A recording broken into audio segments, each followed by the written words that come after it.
Let's get to Best Actor in a Supporting Role. Dave, what do you got? Oh God, I got to tell you, the next three categories are like brutal. Like it is a murderer's row for me. Like really difficult choices.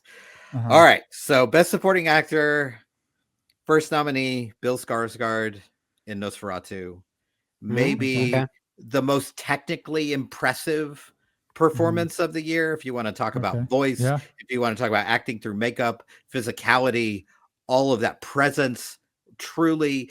I mean, everyone has said it already, but if you didn't tell me it was Bill Skarsgård, I wouldn't know it was Bill Skarsgård. Yeah. And it's not just because of the makeup, it's that voice, it's that the way he's holding his body, just truly like it feels like, you know, it feels like German expressionism. It feels like a performance we haven't seen for decades and decades. Next is Guy Pearce from The Brutalist. Guy Pearce, always dependably great, also great here.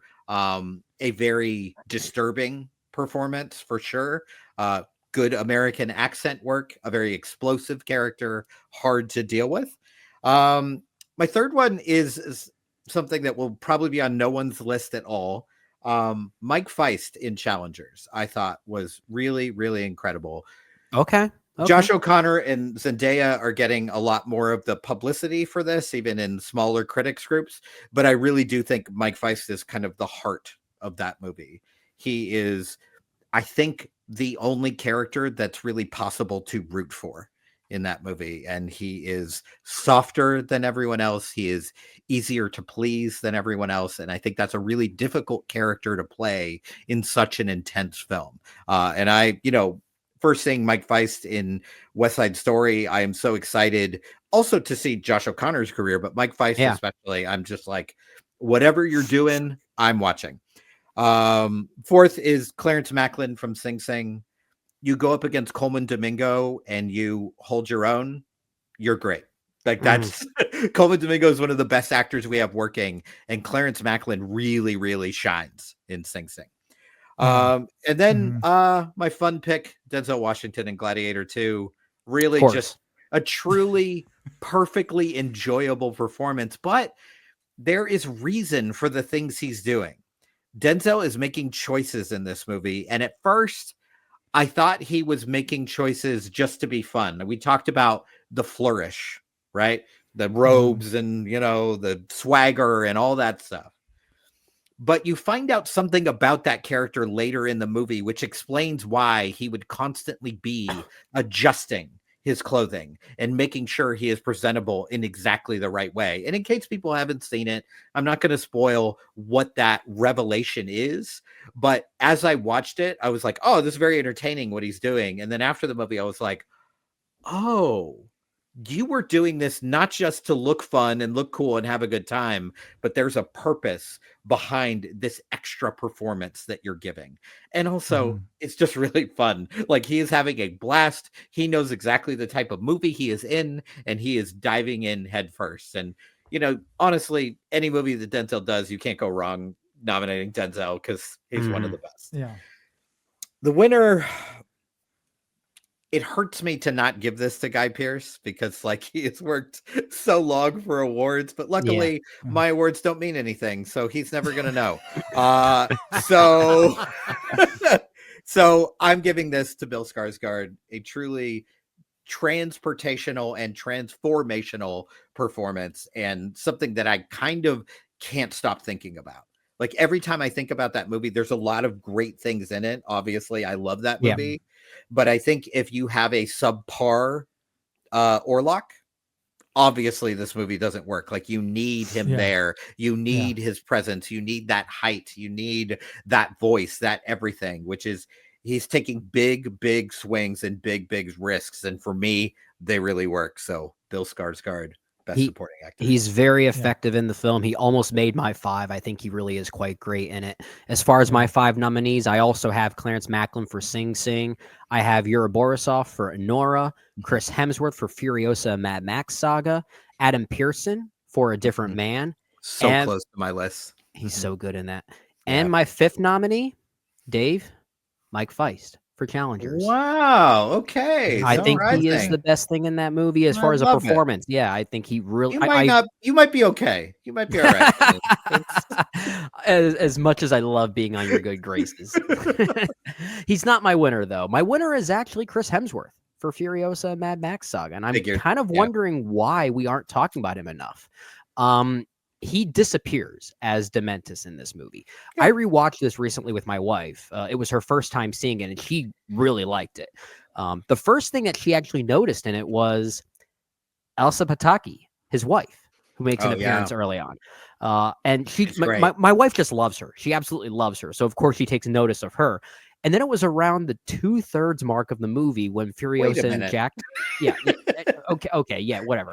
It was around the 2/3 mark of the movie when Furiosa and Jack go to Gastown, which is now being run by Dementis. My wife looked at me and said, "Wait, is that Chris Hemsworth? Has it been Chris Hemsworth the whole time?" That's amazing. I love it. Yeah, and you know, part of that is probably due to the nose. I think the makeup work is definitely part of it, but I think it's truly a disappearing and heartbreaking performance. In many ways, like we talked about, it's the thematic nucleus of the entire film. So I think it's very effective stuff. Nice. Low-key, I think Elsa Pataki is truly great in that movie. Like in this small part that she has. I'm not as high on Furiosa as you both are, which is why he wasn't in my 5, but he's quite good. Like I have no problem with that nomination at all. Yeah. Great stuff. Yep. Good stuff. I love me some Chris Hemsworth in Furiosa. He is also a nominee for me as well. My other 4 nominees, I have Yura Borisov for Anora, Terrence Macklin in Sing Sing, Adam Pearson for A Different Man, and I'm sorry, I know Dave's going to get mad at me for this, but this is where he has been campaigning, and I don't feel like arguing all that much. So I'm going with Kieran Culkin for A Real Pain as my 5th nominee here. I will say quickly, of those that have been engaging in the category fraud, and this year there's been a lot of them.